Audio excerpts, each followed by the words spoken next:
विश्वं दर्पणदृश्यमाननगरी तुल्यन्निजान्तर्गतं पश्यन्नात्मनि मायया बहिरिवोद्भूतं यथा निद्रया यस्साक्षात् कुरुते प्रबोधसमये स्वात्मानमेवाद्वयं तस्मै श्रीगुरुमूर्तये नमः इदं श्रीदक्षिणामूर्तये बीजस्यान्तरिवाङ्कुरो जगदिदं प्राङ्निर्विकल्पं पुनः मायाकल्पितदेशकालकलना वैचित्र्यचित्रीकृतं मायावीव विजृम्भयत्यपि महायोगी वयस्वेच्छया तस्मै श्रीगुरुमूर्तये नमः इदं श्रीदक्षिणामूर्तये तस्मै श्रीगुरुमूर्तये नमः इदं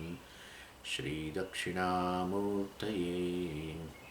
ॐ सहना भवतु सहनौ भुनक्तु सह वीर्यङ्करवावहै तेजस्विनावधीतमस्तु मा विद्विषावहै।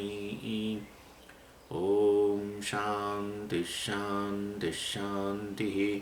सदाशिवसमारम्भां शङ्कराचार्यमध्यमाम् अस्मदाचार्यपर्यन्तां वन्दे गुरुपरम्पराम्।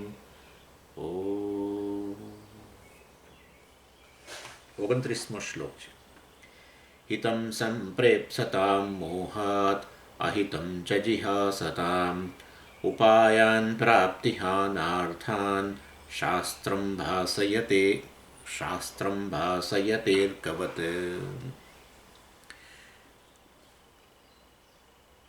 એટલે આ સુરેશ્વરાચાર્યજી અહીંયા પ્રયત્ન કરી રહ્યા છે કે આ વૈદિક કર્મો વગેરે જે છે, વૈદિક પ્રવૃત્તિ, વૈદિક કર્મો એ પણ અજ્ઞાનમાંથી જ જન્મેલા છે. અને એ અજ્ઞાન અને મિથ્યાજ્ઞાન વગેરેમાંથી જ જન્મેલા છે વૈદિક કર્મો પણ. લૌકિક કર્મો તો જન્મેલા છે, ચાલો ચાલે, પણ વૈદિક કર્મો પણ આવી રીતે મિથ્યાજ્ઞાનમાંથી ઉત્પન્ન થયેલા છે એવું આચાર્ય પ્રતિપાદિત કરવા માગે છે. અને આ પૂર્વ મીમાંસકોનો જે મત છે, પૂર્વ પક્ષીનો જે મત છે, એનાથી તદ્દન વિરુદ્ધ છે. પૂર્વ મીમાંસક કહે છે કે વેદ તો પ્રમાણ છે. એ તો તમે પણ સ્વીકારો છો, વેદાંતિ તમે પણ સ્વીકારો છો કે વેદ પ્રમાણ છે. તો પ્રમાણ કેવી રીતે મિથ્યા જ્ઞાન ઉત્પન્ન કરે? પ્રમાણ તો ખરેખર સમ્યક જ્ઞાન ઉત્પન્ન કરે ને. પ્રમાણ એટલે જ્ઞાનનું સાધન. કોઈ જ્ઞાનનું સાધન જે છે કેવી રીતે મિથ્યા જ્ઞાન આપે? જ્ઞાનનું સાધન સમ્યક જ્ઞાન આપે, યોગ્ય જ્ઞાન જ આપે. અને માટે વેદ જે છે એ પ્રમાણ છે. પ્રમાણ સમ્યક જ્ઞાન ઉત્પન્ન કરે, યોગ્ય જ્ઞાન ઉત્પન્ન કરે, અને એ યોગ્ય જ્ઞાન ઉત્પન્ન કરીને તમને કર્મમાં પ્રવૃત્ત કરે.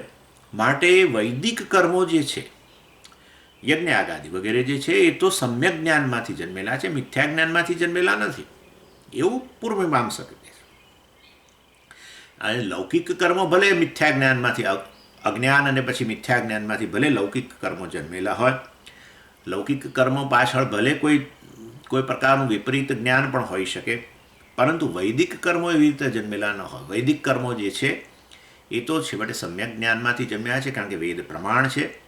અને માટે સમ્યક જ્ઞાનમાંથી જન્મેલા હોય કર્મ તો તમારા હિતની જ વાત કરતું હોય.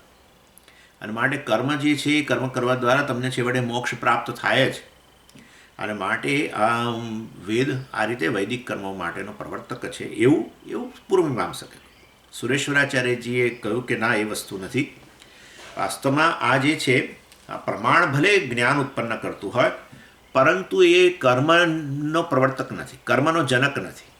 વૈદિક કર્મનું જ્ઞાન એ કર્મનો જનક નથી. એટલે આ પ્રમાણ જે છે, પ્રમાણ અને પ્રમાણજન્ય જ્ઞાન બંને જે છે વાસ્તવની અંદર એ કર્મ માટે પ્રવર્તક નથી. એટલે આ વસ્તુ સમજાવવા માટે આપણે ઉદાહરણ પણ લીધું. ન્યૂઝપેપર, સમાચાર પત્રો જે છે, તમે ગુજરાત સમાચારને ફલાણું જે તે વાંચતા હો. હવે એની અંદર અનેક પ્રકારના પ્રોગ્રામો આવતા હોય ને કે ભાઈ આજે શહેરની અંદર આ પ્રોગ્રામ છે, એવું તમને જ્ઞાન ઉત્પન્ન થયું. ક્યાંથી ઉત્પન્ન થયું? સમાચાર પત્ર વાંચ્યું ત્યારે, ન્યૂઝપેપર વાંચ્યું ત્યારે. હવે ન્યૂઝપેપરે તમને જે આ જ્ઞાન આપ્યું કે આવા આવા પ્રોગ્રામ છે, શું એને કારણે તમે બધા પ્રોગ્રામમાં જાઓ છો? નથી જતા. કર્મ જન્મવું જોઈએ ને તમારામાં, કે એ પ્રોગ્રામ એટેન્ડ કરવા માટે જે તે હોલ પર તમારે જવું જોઈએ, કારણ કે જ્ઞાન ઉત્પન્ન થયું તમને ન્યૂઝપેપરમાંથી. તો એ ન્યૂઝપેપરે આપેલું જ્ઞાન તમારામાં એ પ્રોગ્રામ એટેન્ડ કરવા રૂપી કર્મનો ઉત્પત્તિ કરતું નથી. કેમ નથી કરતું? કરે જ છે ને સ્વામીજી. આ તો જો કરતું જ હોય તો પછી બધાએ જવા જ જોઈએ. દાખલા તરીકે અમદાવાદની અંદર ગુજરાત સમાચાર વાંચનારા રોજના સમજો માનો કે 10 લાખ લોકો છે, કલ્પના કરો. તો 10 લાખ લોકોને આ જ્ઞાન ઉત્પન્ન થયું કે આજે શહેરની અંદર ફલાણી જગ્યાએ આ કાર્યક્રમ છે. હવે એ જ્ઞાન ઉત્પન્ન થયા પછી એ જ્ઞાને કર્મની ઉત્પત્તિ કરતું જ હોય તો 10 લાખ લોકો જવા જોઈએ, પણ જતા નથી. 10 લાખમાંથી 1 લાખ લોકો નથી જતા એ પ્રોગ્રામ એટેન્ડ કરવા. તો પછી એનો અર્થ એવો થયો કે એ જ્ઞાન વાસ્તવમાં કર્મનો જનક નથી, કંઈક બીજી વસ્તુ જવાબદાર છે. જો જ્ઞાન કર્મનો જનક હોય તો બધા જ લોકો એ દિશામાં જવા જોઈતા હતા, એ પ્રોગ્રામ એટેન્ડ કરવા જવા જોઈતા હતા, પણ ન ગયા. એમાંથી હાર્ડલી 200 લોકો ગયા છે. 200 નથી જતા ઘણી વાર તો 300, એટલે 200-300 100 લોકો જે પણ ગયા તે. વાસ્તવમાં એનો અર્થ એવો થયો એ જવા પાછળનું જવાબદાર વસ્તુ જે છે એ છે કામ, ઈચ્છા. એટલે વાસ્તવ એ કર્મ જે જન્મ્યું એને માટે જવાબદાર એ વ્યક્તિમાં ઉત્પન્ન થયેલી ઈચ્છા. જ્ઞાન ખરું, જ્ઞાન તો મળ્યું, પરંતુ એ જ્ઞાને સીધું કર્મની ઉત્પત્તિ ન કરી. એ જ્ઞાન દ્વારા ઈચ્છા જન્મીને ઈચ્છામાંથી કર્મ જન્મ્યું. જાનાતી ઈચ્છતી કરોતી. જ્ઞાન જાનાતી એટલે જ્ઞાન ઉત્પન્ન થયું, જાણ્યું, પણ પછી પેલી ઈચ્છા થવી જોઈએ જવાની, અને તો પછી કર્મની ઉત્પત્તિ થઈ એ દિશામાં જવાની. એટલે સુરેશ્વરાચાર્યજી કહે છે ભાઈ વેદમાં રહેલું જ્ઞાન સમ્યક વેદ પ્રમાણ છે. એણે તમને સમ્યક જ્ઞાન આપ્યું. શેનું? કર્મનું. કર્મનું તમને જ્ઞાન આપ્યું કે તમારે જીવનની અંદર ફલાણું મેળવવું હોય તો આ કર્મ કરો. સાધનનું પણ જ્ઞાન આપ્યું, સાધ્યનું જ્ઞાન આપ્યું. એ સાધન સાધ્યના સંબંધનું જ્ઞાન આપ્યું. સ્વર્ગમાં જવું હોય તો આ કર્મ કરો, ધન મેળવવું હોય તો આ વૈદિક કર્મ કરો, યજ્ઞ કરો. આ વૈદિક કર્મ જે તે છે એ આ ધન પ્રાપ્તિનું સાધન છે, ધન પ્રાપ્તિ સાધ્ય છે, આ બે વચ્ચે સંબંધ છે. એ બધું જ્ઞાન આપ્યું. પણ તેથી કરીને કે બધા જ લોકો જે આ જાણે છે કે આ શ્રી સૂક્ત હોમ કરવાથી શ્રી ધન મળે, બરાબર છે, બધા કેટલાય લોકો જાણે છે, પણ તેથી બધા લોકો શ્રી સૂક્ત હોમ કરે છે? નથી કરતા. એનો અર્થ એવો થયો કે જેને શ્રીની ઈચ્છા છે, ધનની કામના છે, એ વ્યક્તિ હવે આ જ્ઞાન પ્રાપ્ત જે કરેલું છે, મતલબ કે શ્રી સૂક્ત હોમ દ્વારા આ વસ્તુ મળે છે એવું પ્રકારનું જ્ઞાન ધરાવે છે, પરંતુ પછી ઈચ્છા જન્મી અને ઈચ્છાને કારણે પછી કર્મ જન્મે છે. આ વૈદિક કર્મ કરવાની ઈચ્છા, શ્રી સૂક્ત હોમ કરવાની ઈચ્છા શ્રી સૂક્ત હોમ કરે છે. ઇન શોર્ટ વાસ્તવની અંદર કામના જવાબદાર છે કર્મ માટે, નહીં કે પેલું વૈદિક કર્મનું જ્ઞાન. એટલે શાસ્ત્ર વેદ જે છે એ કર્મનો જનક નથી, કે શાસ્ત્રમાં રહેલું જ્ઞાન જે છે, શાસ્ત્ર દ્વારા પ્રાપ્ત કરેલું જ્ઞાન પણ જ આપણને કર્મની ઉત્પત્તિ નથી કરતું. ત્યારબાદ ઈચ્છા જન્મવી જોઈએ, કામ જન્મવો જોઈએ. કામ એટલે અહીંયા ઈચ્છા, મતલબ એ વાસ્તવમાં કર્મ માટે જવાબદાર છે. એ વસ્તુ અહીંયા કહેવામાં આવે છે. 29મા શ્લોકમાં એ જ કહ્યું, ઉપાયાન પ્રાપ્તિ હાનાર્થાન શાસ્ત્રમ ઉપાયાન ભાષયતે. બીજી લાઈનમાં કહ્યું ને શ્લોકની, આ શાસ્ત્ર જે છે વાસ્તવની અંદર વિવિધ પ્રકારના ઉપાય એટલે સાધન. શાસ્ત્ર છે વિવિધ પ્રકારના સાધનોને ઉદ્ઘાટિત કરે છે. પ્રાપ્તિ હાનાર્થાન, પણ શેના સાધનો છે? પ્રાપ્તિ હાન અર્થાન એટલે વિવિધ પ્રકારના વિષયોની પ્રાપ્તિ કે કશાકમાંથી નિવૃત્તિ. ઘણીવાર એવું હોય કે કશું મેળવવાનું નહીં, કશાકમાંથી નિવૃત્તિ. શત્રુ સ્વામીજી મારે કોઈક મારા ધંધામાં ફલાણો હરીફ છે, એને લીધે હું કશું કરી નથી શકતો. આ બહુ રીતે એને સમજાવ્યો, પણ તો ખાલી તમને કહું છું, આ બહુ ચોંકાવનારી વસ્તુ લાગે તમને, પરંતુ એટલે ભાઈ એ હરીફને મારે કેવી રીતે હટાવો, કારણ કે મારા ધંધા પર એની અસર પડે છે. તો ભાઈ ફલાણો હોમ કરો જેના દ્વારા હરીફ જે છે એની કાળજી લેવાશે. સમજ આવું છે, આ છે. ઇન શોર્ટ, કશાકમાંથી નિવૃત્તિ પણ ઈચ્છતા હોય. જીવનમાં કોઈ દુઃખ આવ્યું છે, દુઃખની નિવૃત્તિ, ચાલો હરીફ જવા દો. કોઈ દુઃખ આવ્યું છે, નિવૃત્તિ. સમજે મૃત્યુનો ભય રહેલો છે અત્યારે આ સંજોગોમાં, પેન્ડેમિકમાં. તો હું કશું કેવું કંઈક કરું કે જેને કારણે કોરોના મને લાગે જ નહીં. હા, તો એનો કંઈક ઉપાય છે, અપાવો, અજમાવો. એટલે હંમેશા કશું પ્રાપ્ત કરવાની જ ઈચ્છા હોય એવું થોડું છે. કશાકમાંથી નિવૃત્તિની પણ ઈચ્છા હોય, અથવા વસ્તુ આવે નહીં, દૂર જ રહે એમ. આવી ગયું હોય ને પછી નિવૃત્તિની ઈચ્છા એ પણ હોઈ શકે, પરંતુ વસ્તુ આવે જ નહીં, દૂર જ રહે મારાથી, એવી પણ ઈચ્છા હોય. એટલે કામના એટલે હંમેશા કશું પ્રાપ્ત કરવાની જ ઈચ્છા, એવું કંઈ જરૂરી નથી. એટલે અહીંયા કહે છે પ્રાપ્તિ હાન અર્થાન. હાન એટલે દૂર, નિવૃત્તિ. પ્રાપ્તિ એટલે પ્રાપ્ત કરવું, હાન એટલે દૂર કરવું, નિવૃત્તિ. અર્થાન એટલે અર્થ એટલે વિષય, એટલે કેટલાક સાધ્ય. એટલે શાસ્ત્રમ ઉપાયન ભાષયતે, શાસ્ત્ર ભાષિત કરે સાધનો, જેના દ્વારા બે પ્રકારના સાધ્ય જે છે તમે પ્રાપ્ત કરી શકો. એ સાધ્ય અને સાધન વચ્ચેનો સંબંધ પણ એ ભાષિત કરે. કોણ? શાસ્ત્ર. સાધ્ય એટલે આ જે તે આ પ્રકારે જે તે વસ્તુની પ્રાપ્તિ અથવા જે તે વસ્તુની નિવૃત્તિ જે છે એ નિવૃત્તિમાંથી લોકો બધા કહે છે કોરોનાની નિવૃત્તિ માટેનું નો સ્તોત્ર પણ ફલાણા શાસ્ત્રમાં. હવે આ કઈ રીતે બધું લઈ આવે છે લોકો ખબર નથી, પરંતુ શાસ્ત્રમાં કોરોનાના એ કીટાણુ વાયરસનો ઉલ્લેખ કરેલો છે. ચાલો એની એટલે મારો કહેવાનો મતલબ આ કેટલું પ્રમાણભૂત હોય છે એ પ્રશ્ન છે. પણ એની એટલે શાસ્ત્ર જનરલ વાત કરતું હોય કશે, પણ કોરોનાનું નામ લઈને કહ્યું હતું. ચાલો, એટલે એ જે છે આવી બધા સાધનો બતાવે છે, ભાષિત કરે છે. એટલે સાધ્ય અને સાધનનું જ્ઞાન તમને આપે છે. જે કેવા પ્રકારના સાધ્ય? બે પ્રકારના સાધ્ય. કશીક પ્રાપ્તિરૂપી સાધ્ય અથવા કશાકમાંથી નિવૃત્તિરૂપી સાધ્ય. શના સમાન ગણાય શાસ્ત્ર? અર્કવત.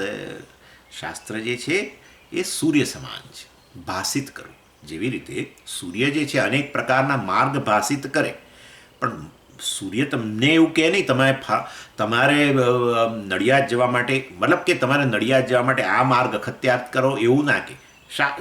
સૂર્ય તો બધા માર્ગને ભાષિત કરે, તમને કશામાં પ્રવૃત્ત ન કરે કે આ વડોદરા જવાનો આ માર્ગ છે ને તમે એ માર્ગે જાઓ.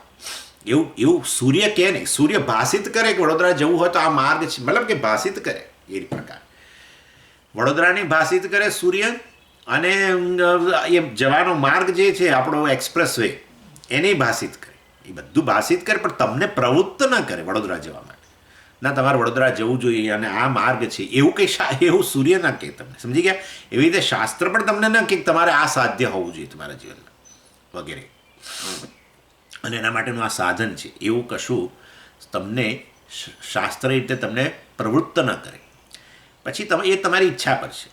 હા, શાસ્ત્ર તો કેવળ ભાષિત કરે, સાધ્ય અને સાધનો જુદા જુદા એમનો સંબંધ ભાષિત કરે, પરંતુ એ તમને એ દિશામાં પ્રવૃત્ત ન કરે. એ કર્મનો જનક નથી. તમારી ઈચ્છાને અનુરૂપ પછી તમે એ માર્ગ અપનાવો, એ જ્ઞાન પ્રાપ્ત કરીને, સાધન સાધ્યનું જ્ઞાન પ્રાપ્ત કરીને તમે માર્ગ અપનાવો તમારી ઈચ્છાને અનુરૂપ, એ વસ્તુ યોગ્ય છે, એ બરાબર છે. ચાલો, એટલે અહીંયા કહ્યું આ રીતે કર્મમાં પ્રવૃત્ત થવા માટેનું જવાબદાર વસ્તુ શું છે? કામ. એમ. અને એ પહેલી લાઈનમાં કહેવામાં આવ્યું. મોહાત કહ્યું કે મોહાત હિતમ સંપ્રેપ્સતામ મોહાત અહિતમ ચ જિહાસતા. એટલે મોહાત એટલે મોહને કારણે વાસ્તવની અંદર કેવા પ્રકારનો મોહ છે? હિતમ સંપ્રેપ્સતામ એટલે હિતમ એટલે વાસ્તવમાં આ સુખ પ્રાપ્તિ જે છે એની ઈચ્છા, અને અહિતમ ચ જિહાસતામ, હિતમ એટલે અહીંયા સુખ, અને સંપ્રેપ્સતામ પ્રાપ્તુમ ઈચ્છા, પ્રેપ્સા પ્રાપ્તિની ઈચ્છા. શું પ્રાપ્તિની ઈચ્છા? હિતમ સુખમ, સુખ પ્રાપ્તિની ઈચ્છા, અને અહિતમ ચ જિહાસતામ, અહિતમ દુઃખમ, જિહાસતામ જિહાસા એટલે હાતુમ ઈચ્છા, દૂર કરવાની ઈચ્છા, દુઃખ નિવૃત્તિની ઈચ્છા. એટલે સુખ પ્રાપ્તિની ઈચ્છા અને દુઃખ પ્રાપ્તિની ઈચ્છા જે મોહને કારણે જન્મેલી છે, મિથ્યા જ્ઞાનને કારણે જન્મેલી છે, એ પેલા કર્મ માટે જવાબદાર છે. બસ હું કહું વૈદિક કર્મ માટે જવાબદાર છે કે લૌકિક કર્મ માટે જવાબદાર છે. કર્મ પાછળનું પરિબળ કામ છે, ઈચ્છા છે. અને કયા પ્રકારની ઈચ્છા છે? સુખ પ્રાપ્તિની ઈચ્છા અથવા તો દુઃખ નિવૃત્તિની ઈચ્છા. અને એ વળી શેને કારણે આવી છે? મોહાત, મિથ્યા જ્ઞાનમાંથી આવેલી છે. મિથ્યા જ્ઞાન શાથી આવેલું છે? અજ્ઞાનને કારણે. અજ્ઞાનમાંથી જ મિથ્યા જ્ઞાન આવે.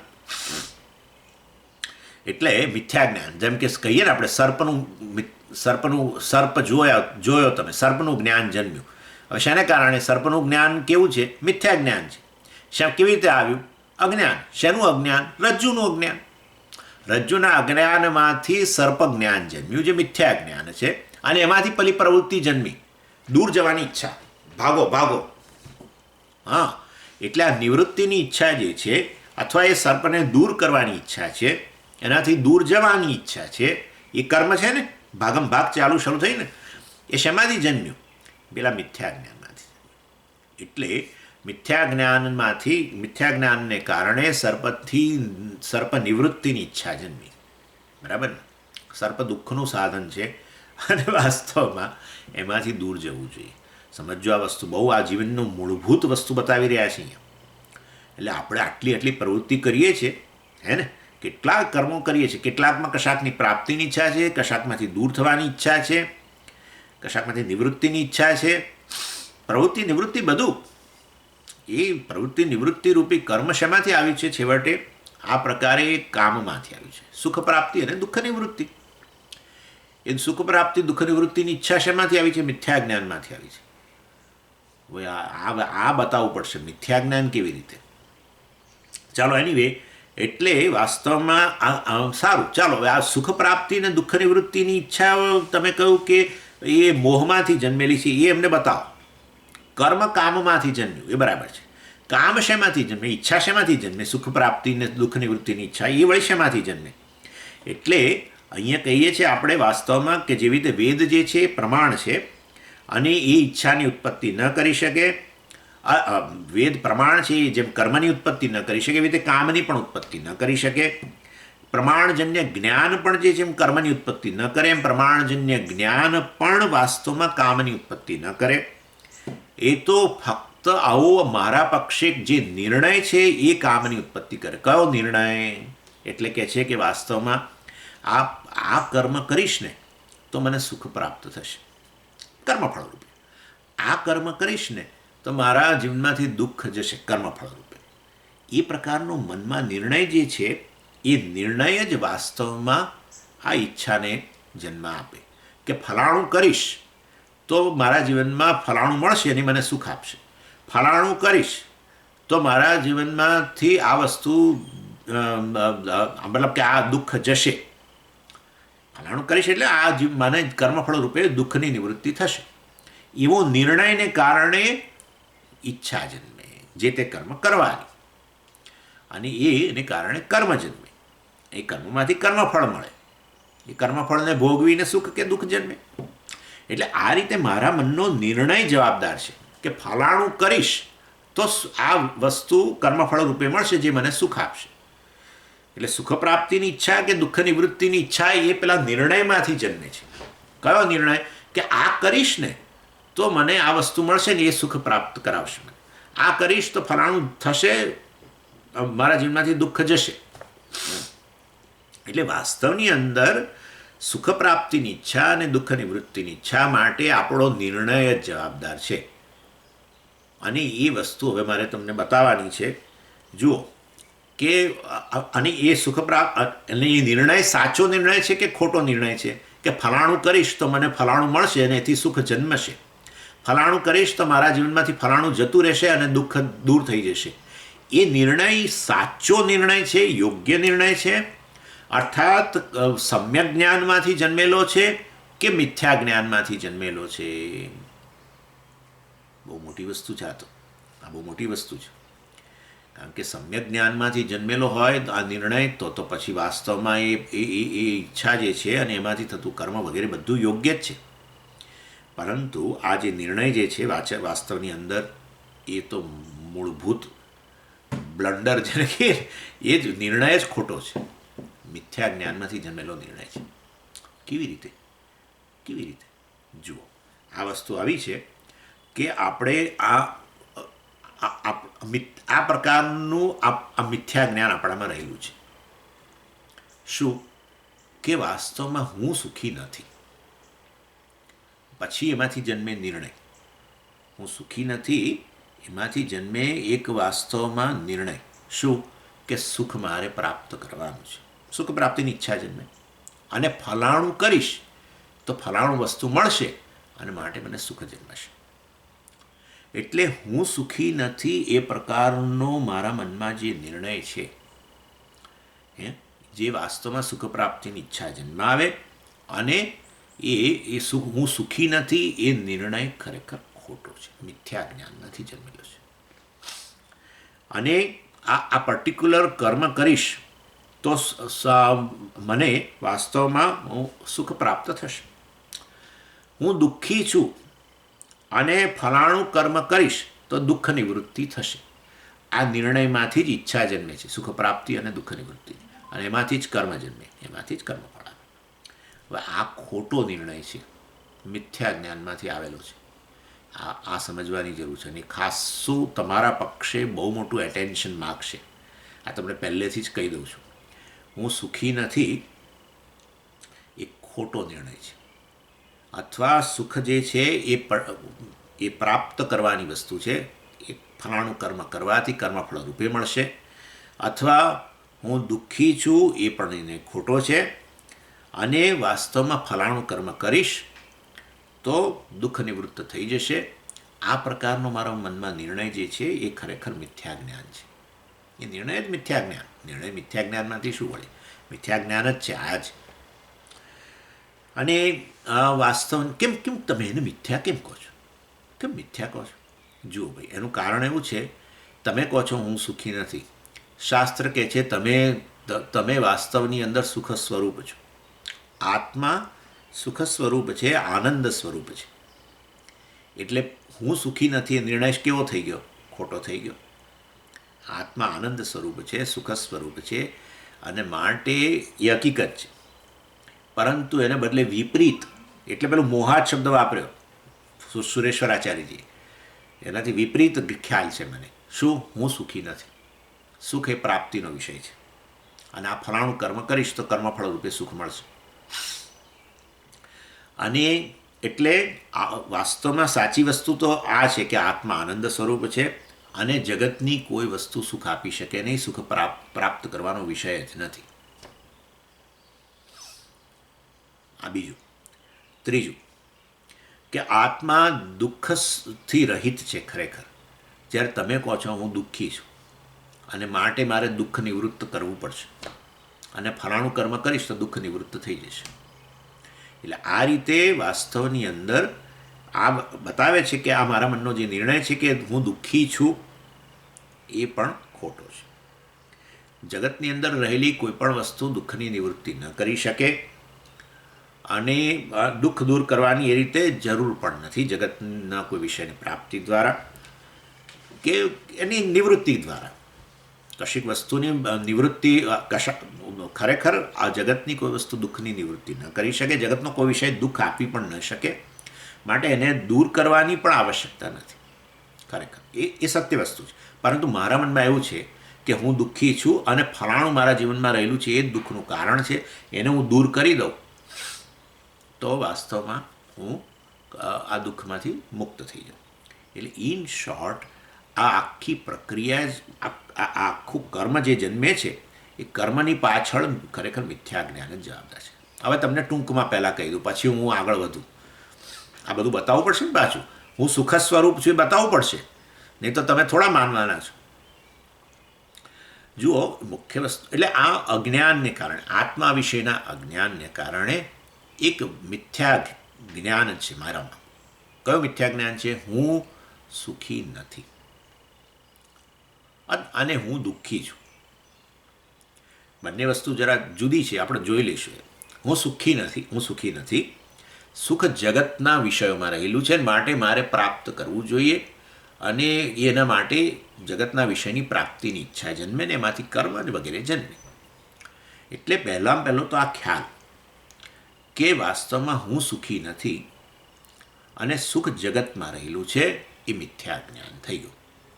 કારણ કે હું સુખ સ્વરૂપ છું, જગતનો કોઈ વિષય સુખ ન આપી શકે એ સાચી વસ્તુ છે, પરંતુ એનાથી વિપરીત છે. જગતમાં સુખ રહેલું છે અને એ પ્રાપ્ત કરવાથી સુખી થવાય.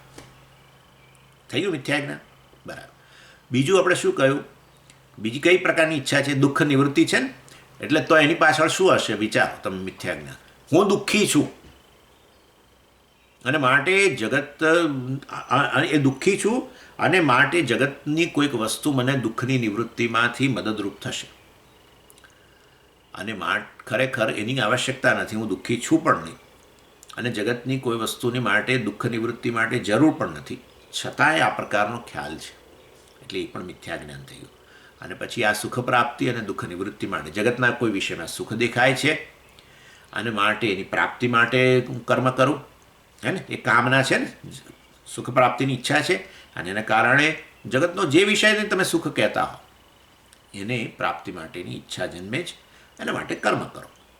બીજું કે હું દુઃખી છું અને દુઃખ નિવૃત્તિ જગતની મદદ લઈને કરવી પડશે, જગતનો કોઈ વિષય દ્વારા, અને માટે એના માટે એને એ પ્રકારનો મિથ્યા ખ્યાલ જે છે વાસ્તવમાં એ દુઃખ નિવૃત્તિની ઈચ્છા જન્માવે અને એના માટે તમે કર્મ કરીને કોઈક વસ્તુની પ્રાપ્તિ દ્વારા કે કશાકની નિવૃત્તિ દ્વારા તમે દુઃખ દૂર કરો. એટલે આ વાસ્તવની અંદર આ પ્રકારનો મિથ્યા ખ્યાલ જે છે એ કર્મમાં, એ મિથ્યા ખ્યાલ દ્વારા જ તમારામાં ઈચ્છા જન્મી છે સુખ પ્રાપ્તિની અને દુઃખ નિવૃત્તિની, અને એના દ્વારા જ વાસ્તવમાં એ કર્મ, પછી એ ઈચ્છામાંથી શું જન્મે? કર્મ જન્મે. કોઈ વસ્તુ, કોઈ પ્રમાણ છે, શાસ્ત્ર વગેરે જે પ્રમાણ છે એ તમારી અંદર આ પ્રકારે કોઈ કર્મની ઉત્પત્તિ ન કરી શકે. શાસ્ત્ર દ્વારા પ્રાપ્ત કરેલું જ્ઞાન પણ કર્મની ઉત્પત્તિ ન કરી શકે. આપણામાં રહેલો કામ કે ઈચ્છા છે એ કર્મની ઉત્પત્તિ કરે. અને એ કામ જે કે ઈચ્છા છે કઈ બે પ્રકારની છે, સુખ પ્રાપ્તિ અને દુઃખ નિવૃત્તિ. એ શેમાંથી જન્મેલી છે? મારા નિર્ણયમાંથી, જે ખોટો નિર્ણય છે, મિથ્યા જ્ઞાનમાંથી જન્મેલો છે. કયો નિર્ણય છે મારા? હું સુખી નથી એ નિર્ણય છે મારા માટે, અને હું દુઃખ અને સુખ પ્રાપ્તિ જગતમાં, જગત સુખનું સાધન છે એ નિર્ણય એ ખોટું છે. કેમ? કારણ કે ખરેખર હું સુખ સ્વરૂપ છું અને જગત કોઈ સુખ ન આપી શકે, એ પણ એટલી જ હકીકત છે. એટલે એ દૃષ્ટિએ હું વાસ્તવની અંદર સુખી નથી અને જગતમાં સુખ રહેલું છે એ ખોટો નિર્ણય થઈ ગયો, કારણ કે હું સુખ સ્વરૂપ છું અને જગતમાં કોઈ સુખ રહેલું નથી. એને એટલે વાસ્તવમાં એટલે જે પેલી જે ઈચ્છા જન્મી છે સુખ પ્રાપ્તિની, એ ખરેખર આ રીતે ખોટા નિર્ણયમાંથી જન્મી છે, મિથ્યા જ્ઞાનમાંથી જન્મેલી છે. ચાલો એ. અને બીજી પ્રકારની પણ ઈચ્છા છે, દુઃખ નિવૃત્તિની પણ ઈચ્છા છે. તો એની પાછળ શું ખ્યાલ હશે? બોલો નિર્ણય. હું દુઃખી છું તો જ દુઃખ નિવૃત્તિની ઈચ્છા જન્મે. એટલે હું દુઃખી છું એ પ્રકારનો નિર્ણય પણ ખોટો છે, અને જગતનો કોઈ વિષયની મદદ લઈને હું દુઃખનીમાંથી નિવૃત્તિ કરી શકીશ એ પણ ખોટો ખ્યાલ છે. વાસ્તવમાં આત્મા દુઃખથી રહિત જ છે અને માટે જગતની મદદ લઈને દુઃખ નિવૃત્તિની કોઈ આવશ્યકતા નથી, એ પણ એટલી જ હકીકત છે. ચાલો, એટલે ઇન શોર્ટ હવે તમે સમજી ગયા કે આત્મા વિશેનું મૂળભૂત અજ્ઞાનને કારણે જે પેલો મિથ્યા ખ્યાલ જન્મ્યો છે કે હું સુખી નથી અથવા તો દુઃખી છું, એ નિર્ણયને કારણે આગળ વધીને ઈચ્છા જન્મી સુખની પ્રાપ્તિની અને દુઃખ નિવૃત્તિની, અને એને કારણે કર્મ જન્મ્યા અને પછી કર્મફળ રૂપે જે તે વસ્તુ પ્રાપ્ત કરીને સુખી થયા કે દુઃખમાંથી મુક્ત થયા. ઇન શોર્ટ, આ રીતે કર્મ માટે જવાબદાર વસ્તુ કામ, ઈચ્છા, અને ઈચ્છા પાછળ મિથ્યા જ્ઞાનની પાછળ આત્મ વિશેનું અજ્ઞાન. માટે લૌકિક કર્મ હોય કે વૈદિક કર્મ હોય, ગમે તે કર્મ હોય, કર્મની પાછળ કર્મનો જનક ઈચ્છા કામ જ છે, અને કામની પાછળ મિથ્યા જ્ઞાન જ જવાબદાર છે. મિથ્યા જ્ઞાન માટે અજ્ઞાન જવાબદાર છે. પતી ગયું? આટલી વસ્તુ છે.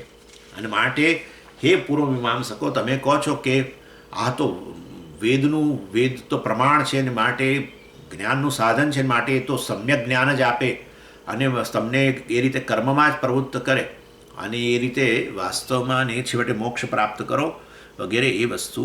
અને મોક્ષ એટલે એ જ ને પાછું એનું એ જ મોક્ષ એટલે સુખ પ્રાપ્તિ અને દુઃખ નિવૃત્તિ, આત્યંતિક, બસ. એટલે નિત્ય સુખ પ્રાપ્તિ, હંમેશ માટે સુખ પ્રાપ્ત થઈ જાય અને હંમેશ માટે દુઃખમાંથી નિવૃત્ત બની જાઓ.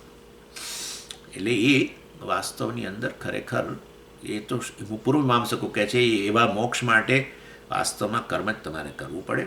કર્મ માટેનું કર્મ જે છે એ માટેનું જ્ઞાન શાસ્ત્ર આપે અને શાસ્ત્ર રીતે તમને કર્મમાં પ્રવૃત્ત કરે.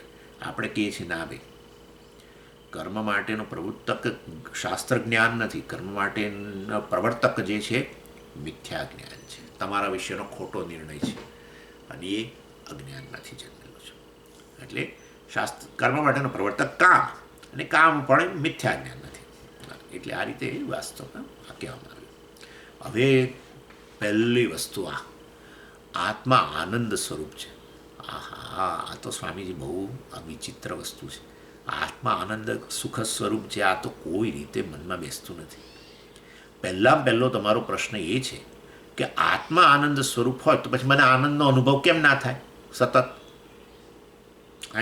આત્મા જો આનંદ સ્વરૂપ હોય તો પછી મને આનંદનો અનુભવ થવો જોઈએ. જેમ અગ્નિ જે છે એ અગ્નિનું સ્વરૂપ શું? અગ્નિનું સ્વરૂપ શું છે? ઉષ્ણતા. તો સતત ઉષ્ણતાનો અનુભવ થાય છે કે નહીં? થાય છે ને, બરાબર છે. તો આત્મા આનંદ સ્વરૂપ હોય તો શેનો અનુભવ થવો જોઈએ? સતત આનંદનો અનુભવ થવો જોઈએ. પણ એવું તો થતું નથી.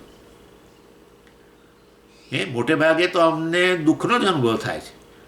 હું દુઃખી છું એવું જ લાગ્યા કરે છે. હું સુખી નથી એ તો મારી હંમેશની કમ્પ્લેન છે જ. આ ક્યારેક હવે તમને આનંદનો અનુભવ થાય. એટલે હવે આ તમે કહો છો એ તો કોઈ રીતે તમને ગળે બેસતું જ નથી. તમે કહો છો મિથ્યા જ્ઞાન છે, હું સુખી નથી અને દુઃખી છું ને, આ બધું તો મિથ્યા જ્ઞાન છે, આવું તમે કહો છો. વાસ્તવમાં હું સુખ સ્વરૂપ છું ને, દુઃખથી રહિત છું ને, આવું બધું બોલો છો. પણ અમને તો આવું કંઈ લાગતું નથી.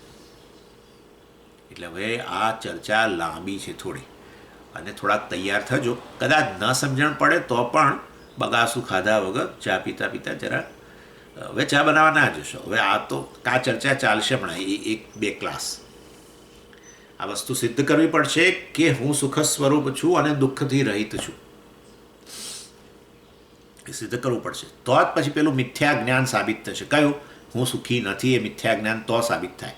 હું કહું કે હું સુખ સ્વરૂપ છું એ સિદ્ધ કરું તો પછી પેલો તમારે ખ્યાલ છોડી દેવો પડે કે હું સુખી નથી અથવા દુઃખી છું. એટલે બે રીતે આપણે જોઈશું.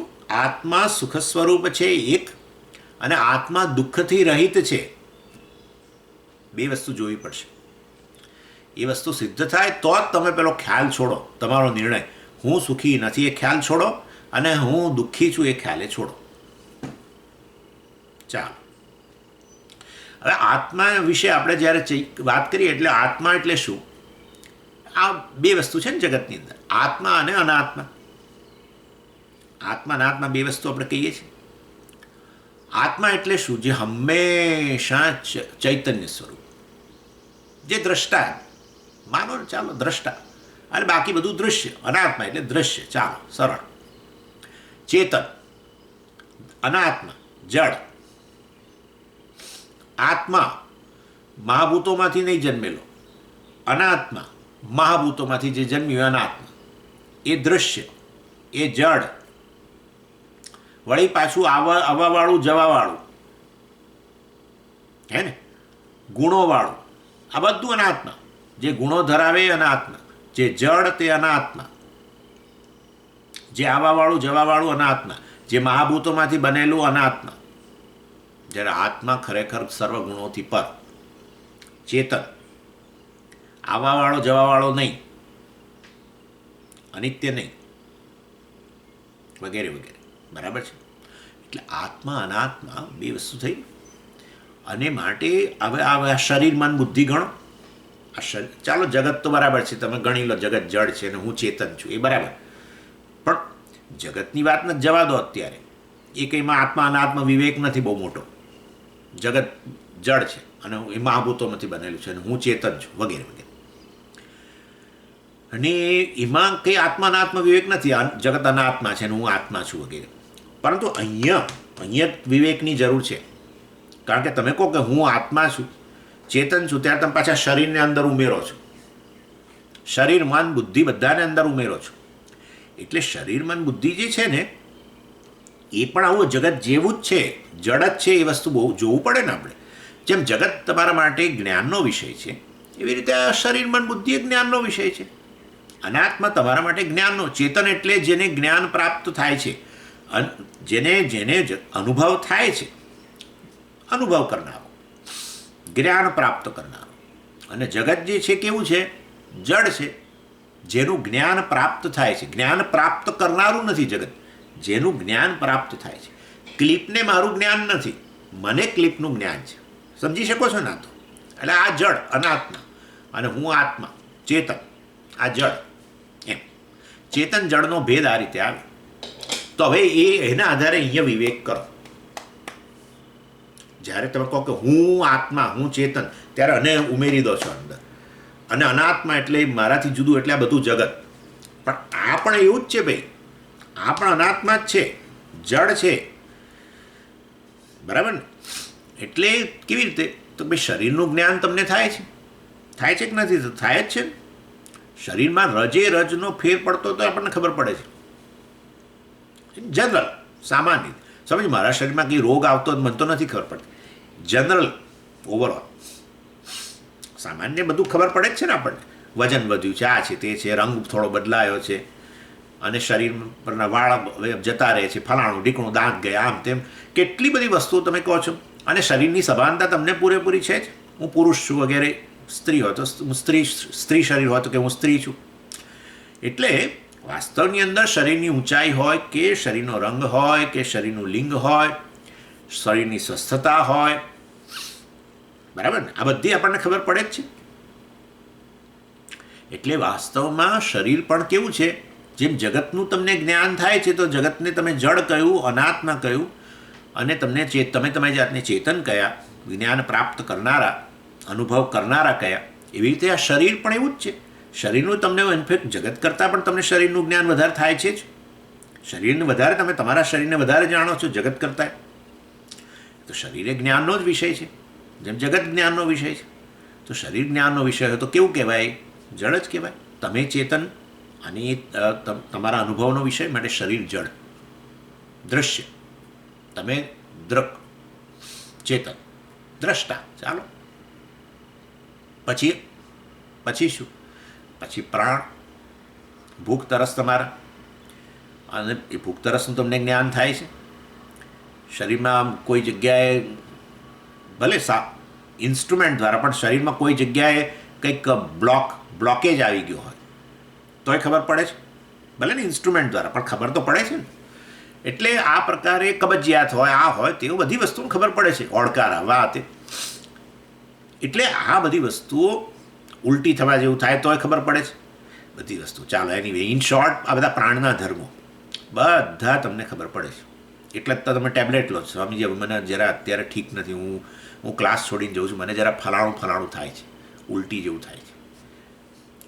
હું સ્વામીજી જરા જઈ આવું અંદર રસોડામાં, મને જરા ભૂખ લાગી છે, ક્લાસ ચાલો. બની શકે હો કોઈ ઊભું થતું હોય, મને ખબર નથી, પણ કોઈ ઊભું થતું હોય ચાલુ ક્લાસે, તરસ લાગી છે, ભૂખ લાગી, આ બધી વસ્તુની ખબર પડે છે કે નથી પડતી? ખબર પડે જ છે ને, તો જ તો તમે એના માટે તમે ઉપાય અજમાવો. એટલે ભૂખ હોય, તરસ હોય, કબજિયાત હોય, આ બધું અડકાર આવવા, તે ઉલટી જેવું થવું, ફલાણું થવું, શરીરમાં ક્યાંક સર્ક્યુલેશનમાં તકલીફ હોય, કંઈક બ્લોકેજ હોય, બધું આપણને ખબર પડે છે. ક્યાંક સાધનોની મદદ લઈએ, ડૉક્ટરની મદદ લઈએ, પણ ખબર તો પડે જ છે બધું. એટલે વાસ્તવમાં આ પ્રકારે આપણા જ્ઞાનનો વિષય છે. પ્રાણ પણ આપણા જ્ઞાનનો વિષય છે, પ્રાણના ધર્મો પણ. શરીર પણ જ્ઞાનના વિષય છે. પછી આગળ ઇન્દ્રિયો પણ જ્ઞાનનો વિષય છે. હા છે ને, ઇન્દ્રિયો જ્ઞાનનો વિષય છે. માટે ઇન્દ્રિયો પણ, આપણી આંખ, જવું પડશે ડૉક્ટર પાસે, એમ કે જવું પડશે ડૉક્ટર પાસે, કાનના ડૉક્ટર પાસે જવું પડશે. હમણાં આજકાલ ઓછું સંભળાય છે મને. સ્વામીજી પહેલાં બોલતા હતા બધું બરાબર સંભળાતું હતું, હવે જરા આજકાલ ઓછું સંભળાય છે. મારે છેક નજીક જઈને સાંભળવું પડે છે. જ્યારે કાનના ડૉક્ટર પાસે જઈ આવો તો પછી તમારી ઇન્દ્રિયો પણ જે છે તમારો જ્ઞાનનો વિષય છે. તમને જ્ઞાન થાય છે, અને ઇન્દ્રિયો છે જ્ઞાનનો વિષય છે. તમે વિષયી છો, તમે ચેતન છો. એ કેવી કહેવાય? જડ કહેવાય. શરીર જડ, પ્રાણ જડ, ઇન્દ્રિયો જડ, અનાત્મા. પછી આગળ, અને તમે ચેતન, જ્ઞાન પ્રાપ્ત કરનારા, દ્રષ્ટા, એ દૃશ્ય, અનાત્મા દૃશ્ય. પછી આગળ આગળ જુઓ, આગળ હા, બુદ્ધિ. બુદ્ધિમાં એટલે જ્ઞાન. કેટલું કઈ વસ્તુનું જ્ઞાન છે ને કેટલું જ્ઞાન છે એ તમને ખબર છે. એન્જિનિયરિંગ હોય કે ફલાણું હોય કે જે હોય તે, કે લાકડા વિષય જ્ઞાન હોય, લાકડાનો વેપાર કરતા હોય તો લાકડાનું જ્ઞાન હોય, જે પણ મતલબ જે તે વિષયનું જ્ઞાન, શેનું જ્ઞાન છે તમને ખબર છે, બુદ્ધિ. અને કેટલું છે એ પણ તમને ખબર છે. ફલાણી વસ્તુ આ લાકડા વિશેની આટલી વસ્તુ હું નથી જાણતો, વગેરે વગેરે. ઇન શોર્ટ, આપણે કેટલું જ્ઞાન ધરાવીએ છીએ એ આપણને ખબર છે. બુદ્ધિ, એ બુદ્ધિ એટલે આ જ્ઞાન, અને એ વસ્તુ પણ, એ જ્ઞાન પણ આપણે જાણીએ છીએ કેટલું છે વગેરે. અને માટે હું ચેતન, અને બુદ્ધિ કેવી બની ગઈ? જડ.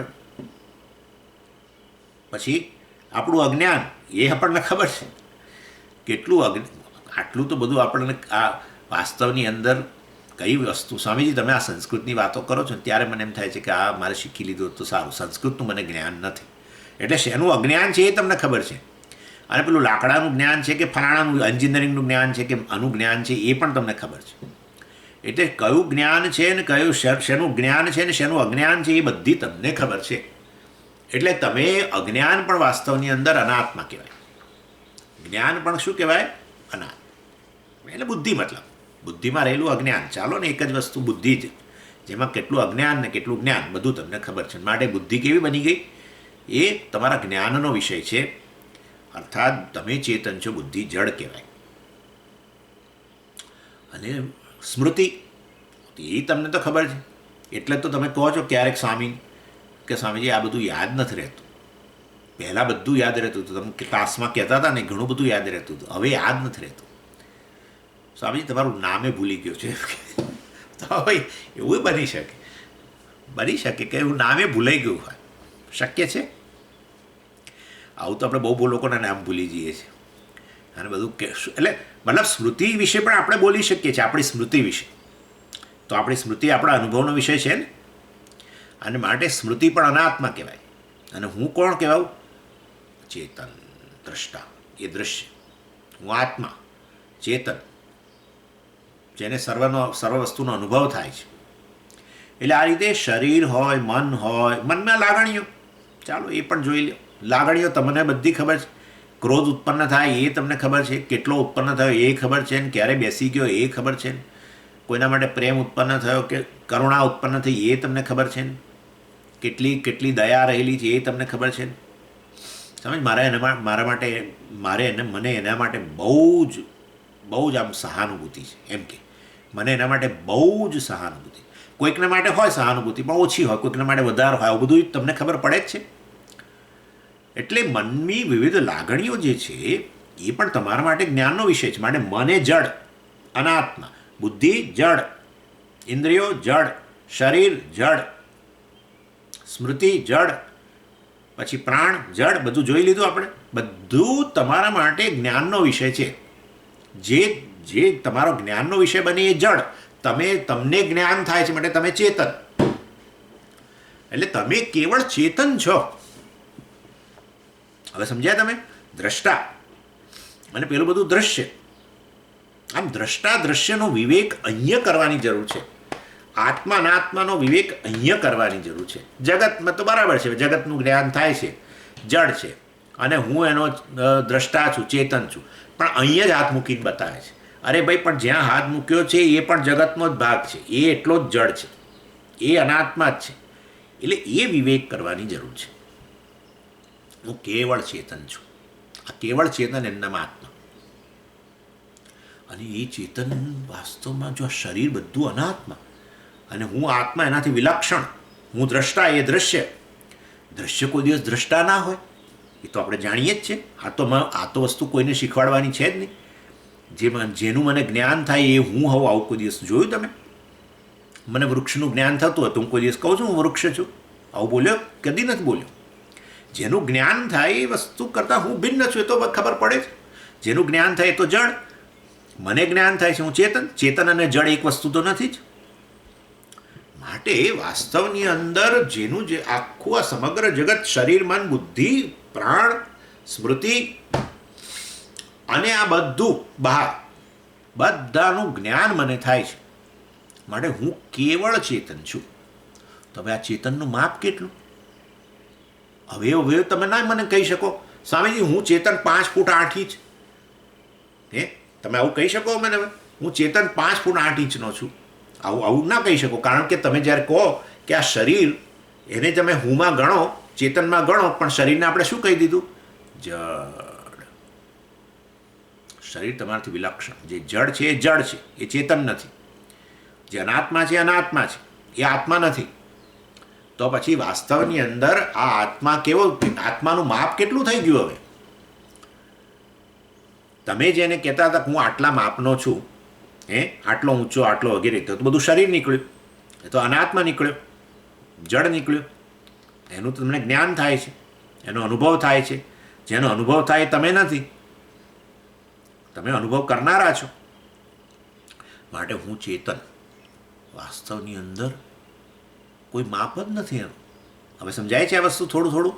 અને જોવાનો પ્રયત્ન નહીં કરવાનો. આપણે તકલીફ ક્યાં થાય છે? આપણે જોવા જઈએ છીએ આમ, હું ચેતન બહુ મોટો. હવે એટલે જોવા જાઓ, પણ જોવા જાઓ એટલે એને તમે અનુભવવા માગો છો. એ અનુભવ કરવા જાઓ તો પછી એ વસ્તુ શું નીકળે? જડ થઈ જાય. જેનો અનુભવ થાય એ શું હોય? જડ હોય. સમજ્યા? એટલે માટે વાસ્તવની અંદર અનુભવ કરનારો ચેતન, કેવળ ચેતન, એનું કોઈ માપ જ નથી. આવું છે. એની ઊંચાઈ, સ્વામીજી એની લંબાઈ, ઊંચાઈ, પહોળાઈ તો હોય ને, એનું માપ તો હોય. જેની લંબાઈ, ઊંચાઈ, પહોળાઈ હોય એનું તમને જ્ઞાન થાય છે, તો જ તમે કહી શકો આટલો ઊંચો, આટલો લાંબો, આટલો પહોળો. હવે તો જેનું જ્ઞાન થાય એ આત્મા કે અનાત્મા? તમે મને કહો. ઓ સ્વામીજી એ તો અનાત્મા. બસ તો પછી હવે તમારી લંબાઈ, ઊંચાઈ, પહોળાઈ ક્યાંથી આવી? બરાબર છે. આ ચેતન જે છે, આત્મા છે, એની લંબાઈ, ઊંચાઈ, પહોળાઈ બતાવો. જો તમે કહો કે સ્વામીજી આત્મા આટલો લાંબો, આટલો પહોળો, આટલો ઊંચો, તો હવે એ આત્મા રહ્યો કે અનાત્મા બની ગયો? અનાત્મા થઈ ગયો. અને માટે વાસ્તવની અંદર શરીર, મન, બુદ્ધિ, પ્રાણ, ઇન્દ્રિયો, સ્મૃતિ અને આ બાહ્ય જગત બધાનો અનુભવ કરનારો ચેતન, દ્રષ્ટા વાસ્તવમાં જે છે એ ચેતન વાસ્તવમાં અમાપ છે. આ સમજવાની વસ્તુ છે, જોવાની વસ્તુ નથી, અનુભવવાની વસ્તુ નથી. સમજો આ વસ્તુ. એ તમારી વાત છે, એ હુંની વાત છે. હું આવો છું એટલે તમે તમારી જાતને જોવા માટે તમારે તમારા હુંથી એને અલગ કરો. તો હુંથી અલગ તો પછી એ વસ્તુ કેવી બની ગઈ? તમારાથી અન્ય બની ગઈ. એટલે તમે કહો કે હું મારી જાતને જોઉં, એ તમે તમારી જાતને જોઈ ન શકો. જેને તમે જુઓ એ તમારાથી જુદું હોય કે. હું તમને હુંની વાત કરું છું. આ સમજો બરાબર? હા, આત્મા આનંદ સ્વરૂપ છે, દિશા પકડી છે આપણે. એટલે હું વાસ્તવમાં કેવળ ચેતન છું, જેનું કોઈ માપ નથી. મનની અંદર આમ આંખો બંધ કરીને કંઈક જોવા ગયા તો સમજવાનું કે એ વસ્તુને હું જોઉં છું, એનો અનુભવ કરું છું, તો એ આત્મા ના હોય. શું હોય? અનાત્મા. અને તમે જેનું માપ લાવશો, મને ખબર છે શેનું માપ લઈ આવશો. તમે તરત શરીર જોશો, તો હવે શરીર તો આત્મા છે કે અનાત્મા છે? આપણે ઓલરેડી સિદ્ધ કરીને બેઠા છીએ. શરીર તો તમારા જ્ઞાનનો વિષય છે. શરીર જડ છે, બધાને ખબર છે આ શરીર જડ છે. હા, પણ એ તો ભૂલ થઈ ગઈ છે કે આને પાછો આત્મા આત્મા આત્મા કર્યા જ કરીએ છીએ. શરીરમાં ચેતન જાણતા જણાય છે એટલે એને આપણે આત્મા કે કરીએ છીએ. પણ શરીર તમારા જ્ઞાનનો વિષય છે. જેવું આ ક્લિપ જ્ઞાનનો વિષય છે, ક્લિપ કરતાં તમને શરીરનું વધારે જ્ઞાન છે. એટલે વાસ્તવમાં એ પણ જડ જ છે, મહાભૂતોમાંથી જ બનેલું છે. આવવાવાળું, જવાવાળું બધું હોય. પાછું એ બધી વ્યાખ્યાઓ તો આપણે નથી અત્યારે પડતા અંદર. પણ આવું એટલે હું ચેતન છું, જેનું કોઈ માપ નથી. અને હવે આગળ થોડું આપણે વધારે જોવું પડશે, આટલાથી કામ નથી થવાનું. એટલે વાસ્તવની અંદર આ પ્રત્યેક સમગ્ર જગત જે છે એ જગતનો અનુભવ કરનારો હું કેવળ ચેતન છું. અને હવે તમે દાખલા તરીકે જે તે વિષયો લો, ચાલો શરૂઆત કરો. કોઈ પણ વિષય તમે જે લો ને, એ વિષયનું જ્ઞાન તમને થાય છે, માટે વિષય જડ કહેવાય અને તમે ચેતન કહેવાય. દાખલા અને વિષયનો ગેરહાજરી હોય તો પણ એ ચેતન હંમેશા હાજર હોય. જુઓ, હવે તમને સમજાવું. દાખલા તરીકે તમે રૂપ રંગ, કોઈ રંગ જોયો, કોઈ વસ્તુ જોઈ, વસ્તુનો અનુભવ કર્યો, માટે ચેતન હોવું જોઈએ. બરાબર? હું ચેતન, એ દ્રષ્ટા, અને આ શું કહેવાય? દૃશ્ય. એટલે ક્લિપ જે છે, ક્લિપ છે, ચેતન છે. સમજાયું? ક્લિપ છે, કેવી રીતે ખબર પડી? ઓહ, હું ચેતન છું સ્વામીજી, મને એનો અનુભવ થાય છે. બરાબર છે. ક્લિપ છે, ચેતન છે. કોઈ ધ્વનિ છે, ચેતન છે. બરાબર? ધ્વનિ છે, ચેતન છે. ધ્વનિ નથી, ચેતન છે. નહીં તો કેવી રીતે ખબર પડે? ધ્વનિ નથી કે એવો અનુભવ આપણને જ થાય છે, ચેતનને જ થાય છે. ક્લિપ છે, ચેતન છે. ક્લિપ નથી, ચેતન છે. ચેતન દ્વારા જ ખબર પડે કે ક્લિપ નથી. હવે ચેતન વગર તો ખબર ન પડે. એટલે કોઈ રંગરૂપનો વિષય છે, ચેતન છે. શબ્દ કે ધ્વનિ છે, ચેતન છે. ધ્વનિ નથી, ચેતન છે. ગંધનો કોઈ વિષય હોય, ગંધ છે, ચેતન છે. એના વગર તો ગંધનો અનુભવ જ ન થાય. ગંધ નથી, ચેતન છે. ગંધ નથી એવું કહેવા માટે ચેતન, ગંધ નથી એવો અનુભવ કરવા માટે ચેતન તો હાજર જોઈશે જ. સમજો બરાબર? એટલે શબ્દ, સ્પર્શ, રૂપ, રસ, ગંધ છે, ચેતન છે. શબ્દ, સ્પર્શ, રૂપ, રસ, ગંધ નથી, ચેતન છે. એવું કહેવા માટે પણ ચેતન છે. આટલું તો થયું. એટલે વાસ્તવની અંદર ચેતન દ્વારા જ આ બધી વસ્તુઓ સમજાય છે. ચેતનને અંતર્ગત જ છે. જે ચેતન અમાપ છે એને અંતર્ગત જ આ બધી વસ્તુઓ છે. અને હવે જુઓ, સમય છે, જુઓ, કાળ છે, સમય છે, ચેતન છે. નહીં તો કેવી રીતે ખબર પડે? ચેતનને કારણે જ આપણને સમયનો અનુભવ થાય છે. સમય નથી, ચેતન છે. પણ સ્વામીજી આવું બને? કાળ છે નહીં એવું બને? કાળ છે, ચેતન છે તો બરાબર છે, પણ કાળ નથી એવો અનુભવ પણ ચેતનને કારણે થાય છે. પણ કાળ ન હોય ને ચેતન હોય? હોય જ છે ને. ક્યારે હોય છે? તમે મને કહી શકો તો સાચું. તમે બધું અનમ્યુટ કરીને બેઠા છો ને ખોલો તો અમે હમણાં તમને કહી દઈએ એમ કે. પણ મારે અત્યારે જરૂર નથી. હું એ તો ખાલી પૂછવા માટે જ પૂછું છું. કાળ છે, ચેતન છે. કાળનો અનુભવ કરનારો, કાળનું અસ્તિત્વ નક્કી કરનારો. જેમ શબ્દ, સ્પર્શ, રૂપ, રસ, ગંધનો અસ્તિત્વ, વિષયોનું અસ્તિત્વ નક્કી શેનાથી થયું? ચેતનથી. હવે એ ન રહ્યા તો પણ ચેતન તો સ્વતંત્ર અસ્તિત્વ ધરાવે છે, આપણે જોઈ લીધું. હવે કાળ છે, ચેતન છે. કાળનું અસ્તિત્વ શેનાથી ખબર પડી? ચેતનથી. કાળનો અનુભવ થયો. કાળ નથી, કાળનું અસ્તિત્વ નથી. સ્વામી એવું બને જ નહીં. કાળનું અસ્તિત્વ નથી એવું કહેવાય જ નહીં કદી. કાળ તો હંમેશા છે જ હોય. ના ભાઈ, એક અવસ્થા આપણી છે જેમાં કાળનું પણ અસ્તિત્વ સસ્પેન્ડ થઈ જાય છે. હે ને? કાળનું પણ અસ્તિત્વ રહેતું નથી, પણ તોય ચેતન ત્યાં હાજર છે. એ છે સુષુપ્તિ અવસ્થા. ઊંઘની અંદર તમને છે કાળની સભાનતા છે? નથી. જાગ્રત કાળે છે. અત્યારે 8 વાગ્યા, ફલાણું થયું, ઢીકણું થયું, સૂર્યોદય થયો, આ થયું, સૂર્યાસ્ત થયો, વગેરે જે પણ કે ત્યાં, મતલબ કે કાળની સભાનતા જાગ્રત કાળમાં છે, પણ કાળનો અનુભવ તમને થાય છે જાગ્રત કાળે. બરાબર છે. એટલે કાળ છે, જગત અને ચેતન છે, બરાબર છે, જાગ્રત અવસ્થામાં. પણ કાળ નથી અને ચેતન છે તો સુષુપ્તિ અવસ્થા છે. કાળ નથી. ઊંઘની અંદર કોઈને કાળની સભાનતા નથી. ઇનફેક્ટ ઘણીવાર તો એવા ઊંઘે છે કે જાગ્યા પછી એ 2 ક્ષણ માટે તો સમય કશું થયો ખબર નથી પડતી. એટલે જાગે ને ફાફડા જાગે. એ કેટલા વાગ્યા એમ કે. હા, ઘણા લોકો બિચારા ઘણીવાર શું થાય, બપોરે સૂતા હોય ને, આવો અનુભવ જ છે, સ્વામીને જ છે. બપોરે ઊંઘી ગયા હો તો એકદમ ઉઠીએ ત્યારે આપણને થાય કે શું આપણે સવાર પડીને ઉઠ્યા કે બપોરે પછી આપણે જાગ્યા. એ વસ્તુ ખબર નથી પડતી. આખી રાત ઊંઘી ગયા ને હવે સવાર પડી એટલે ઉઠ્યા છીએ કે આ બપોરે ઊંઘી ગયા હતા અને જાગ્યા. એ ઘણી વાર તો નથી ખ્યાલ. એનીવે, આવા ઊંઘણશી સ્વામીઓ પણ હોય છે. એટલે કાં તો એનીવે, પણ કાળની સભાનતા તમે જાણો જ છો. જાગો ત્યારે તમને કાળની સભાનતા થાય છે. ઊંઘમાં તો કોઈ કાળની સભાનતા હોતી નથી. એટલે કાળ નથી હોતો તો પણ તમે ત્યાં હતા હાજર કહેવા માટે કે મને ઊંઘમાં કાળની પણ સભાનતા નથી એવો અનુભવ કરવા માટે તમે ચેતન તો હાજર હતા જ ત્યાં. બરાબર છે ને? એટલે અને એટલું જ ખરું કે ચેતનને કારણે જ આપણને ખબર પડે છે કે હું જ ઊંઘી ગયો હતો અને હું જાગ્યો. મતલબ હું ચેતન ત્યાં હાજર તો હતો તો નક્કી થઈ જ ગયું. એટલે કાળ નથી હોતો છતાં પણ તમે હાજર. આ બહુ બહુ મોટી વાત છે. તમને થાય કે આ વસ્તુ શું હવે બહુ મોટી વાત છે. આ તો જીવનનો પરમ પુરુષાર્થ છે. લોકો અને શોધી રહ્યા છે. કાળમાંથી મુક્ત થવા માટે જ આખી જગત આખા દુનિયા ફાંફા મારે છે. પોતાને કાળની અસરમાંથી મુક્ત થવા માટે જ આખું જગત ફાંફા મારી રહ્યું છે. લોકો રસ્તા પર માઇલો સુધી દોડે છે આ કાળની અસરમાંથી મુક્ત થવા માટે, કાળને સસ્પેન્ડ કરવા માટે. ઉંમર ન થવી જોઈએ મારી, વૃદ્ધાવસ્થા ન આવી જોઈએ. વૃદ્ધાવસ્થા એટલે કાળની અસર. પોતાને કાળની અસરમાંથી મુક્ત થવા માટે જગત ફાંફા મારે છે.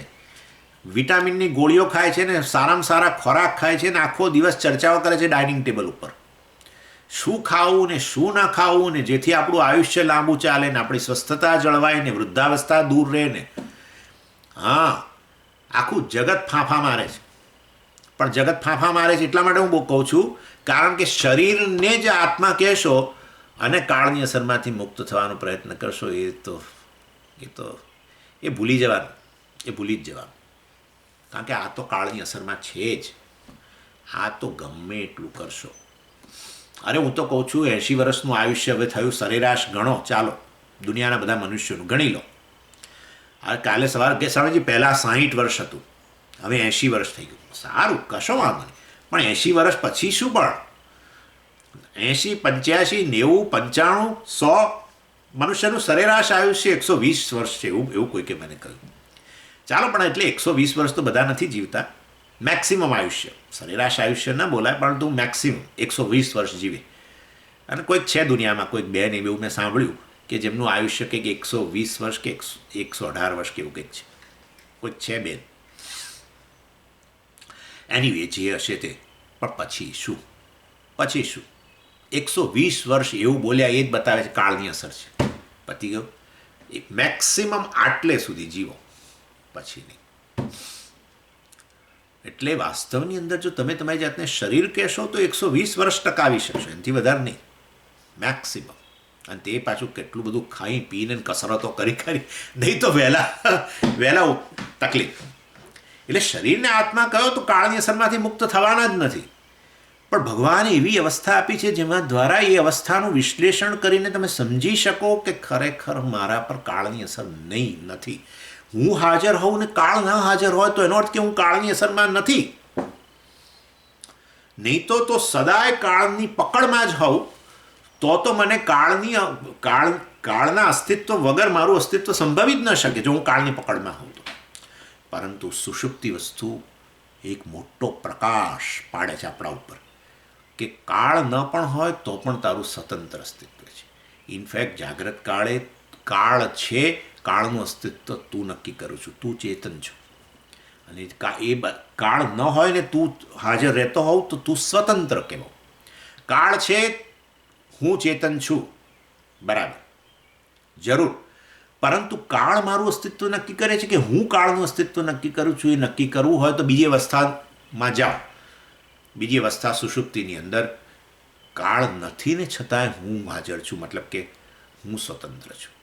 ઘડો છે, માટી છે. કોના કારણે છે? ઘડાને કારણે માટી છે કે માટીને કારણે ઘડો છે? કોને અસ્તિત્વ પ્રદાન કરે છે? એ નક્કી કરવું હોય તો ખાલી આટલું પૂરતું નથી. ઘડો છે, માટી છે એટલું પૂરતું નથી. ઘડો નથી, માટી છે. વાત આમ છે ત્યારે તો માટી ઘડાને અસ્તિત્વ આપે છે કારણ કે ઘડાના અભાવમાં પણ માટીનું સ્વતંત્ર અસ્તિત્વ છે. એવી રીતે કાળ છે, હું છું, ચેતન છું. કાળ નથી, હું ચેતન છું. સમજી ગયા? અને માટે વાસ્તવની અંદર કાળને અસ્તિત્વ પ્રદાન કરનારું છું. બાપરે, આ એક દ્રષ્ટિએ મારું માપ નીકળ્યું મારું માપ, હું અનંત છું ખરેખર તો, કોઈ માપ વગરનો છું.